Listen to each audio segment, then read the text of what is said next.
All right, welcome back, Calc AB students. Sorry I have to be a little quiet. It's late, and I'm in a hotel room, and I don't want to keep the people up around me. All right, so let's look at physics applications of the net change theorem. So remember that on the right-hand side here, that this is the integral of the rate of f. And this side is going to be the change in f from A to B. And so if we think of this in terms of physics, let's say that we want to find the change in position, which is displacement, delta x instead of delta f. Then that would be equal to the integral from time equals ta to time equals tb, of f prime of x. And so the rate of position we know is velocity. So that gives us an equation for displacement. So the displacement of a particle in 1D motion. Remember that displacement is defined as the change in position. Okay, so the displacement of a particle in 1D motion is going to be the change in position from some time equals A to time equals B. And that's going to be equal to the integral from A to B of the rate of position. So that's going to be the integral from t equals A to t equals B we know the rate of position is x prime of t, but we know that x prime of t is equal to the velocity. So I can write this as the displacement is equal to the integral from, actually I'm going to do this on the next line just to emphasize that. So therefore I get my displacement, which is my change in position, is going to be equal to the integral from time equals A to time equals B of the velocity as a function of time dt. And so that's my displacement. And remember that displacement is the change in position and can be positive or negative because it's the change one-dimensionally. It's the change in your position from your starting point to your finishing point. However, if we want to look at the distance traveled,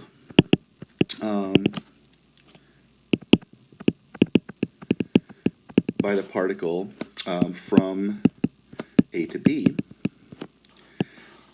then let's go ahead and look at a graph here real quick. So let's say we have velocity versus time. And my velocity versus time looks something like this. And so let's say these areas are, let's say this area is 2, this area is 3, and this area is 4. Then my displacement is going to be equal to the sum of the areas on v to t from A to B. So let's say this first is A, and the second point is B. Then my displacement is going to be the sum of all the areas. So I've got 2 plus, and then a minus 3 because that area is under the x-axis, plus 4. So my displacement is equal to 3 meters. Now remember the distance is really going to be the sum of the absolute values of the areas. And so that would be 2 plus the absolute value of 3 plus the absolute value of 4, which is 4. And so the distance traveled by this particle is 9 meters. So if we want to calculate the distance using the net change theorem, then the distance the particle travels from A to B is going to be equal to the integral from time equals A to time equals B of, in one-dimensional motion, the absolute value of the velocity dt. And so when you're dealing with the absolute values, remember, you're going to have to split the integral up, most likely, if there's a change in the function. Okay, so let's look at an example. So for example, let's say we have the velocity of a particle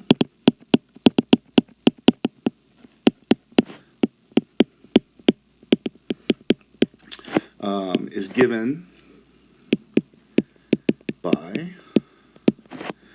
v of t is equal to cosine of pi t for, in feet, let's do it in feet this time, for time is greater or equal to 0 seconds. And for part A, is I want to find the displacement,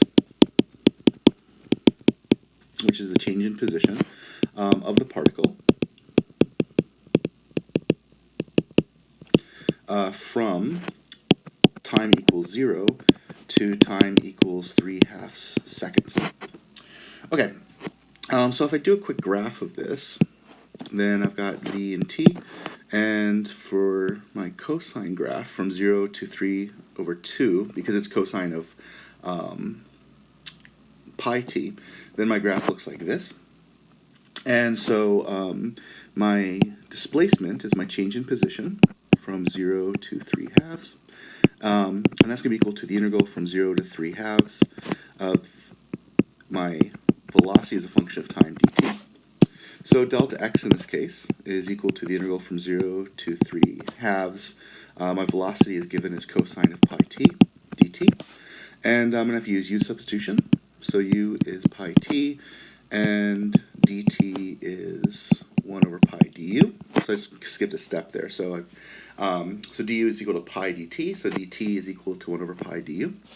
And so my displacement is going to be equal to the integral of 1 over pi times the integral of cosine of u du. And I'm going to change my variables. So u is equal to pi t. So when x is equal to 0, u is equal to 0. And when x is equal to 3/2, u is equal to 3 pi over 2. So I'm going to make that change. So this is from 0 to 3 pi over 2. And if I take the antiderivative of cosine of u, I get sine of u evaluated from 0 to 3 pi over 2. And so my delta x, and I'm going to write down here from 0 to 3/2 seconds, is equal to minus 1 over pi. And this is going to be in units of feet. And so be careful of your units with these problems. So let's go back up to the original integral. So up here, so I've got velocity, which in this case is in feet per second, times change in time, which is seconds. Those cancel, and this gives me units of feet. So check. And the reason that the displacement is negative is because if we go back up and look at this graph, we've got a positive part here, but a negative part down here. And the sum, or the net change in position, is negative. Excuse me, I'm getting a cold. All right, so let's do a part B.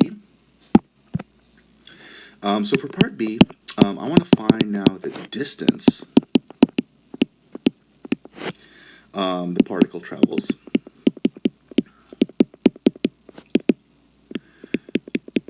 from t equals 0 to t equals 3/2 seconds. Okay, so if I go back and look at my graph, all of the negative values become positive, and my graph looks something like this. And so let's set this up. So my distance from 0 to 3/2 is going to be equal to the integral from 0 to 3/2 of the absolute value of the velocity, dt. So this is going to be equal to the integral from 0 to 3/2 times the absolute value of cosine of pi t dt. So if we go over to our graph here, the part that was positive originally is going to be cosine of pi t is the function. But this part that was flipped up from the negative is going to be minus cosine of pi t. And there's a couple things you can do here to split this up. I know I'm going to have to split it up at this point, and this point is 1/2 of a second, and over here is just 3/2 of a second. So I kind of split it up and do the whole thing. You can recognize the symmetry, so you've got one of these areas and then two of the same areas here. So there's two ways to do this. The easy way to do it is to recognize the symmetry. And I've got 3 chunks of the area from 0 to 1/2 of cosine of pi t dt. But if you don't recognize that, you just split it up like any absolute value integral. So I go from 0 to 1/2, and the function from 0 to 1/2 is cosine of pi t dt. Plus, then I would go from 1/2 to 3/2, and that function is minus cosine of pi t dt. And so if you do all of the, either way you do it, You have to use u substitution. And I'm going to do this the second one here. I'm not going to do the full thing out, but I'm just going to kind of give you the answer because you can do this as a practice. Just be careful of these negative signs, this negative sign here. But if you carry out this integral, this first piece becomes just 1 over pi.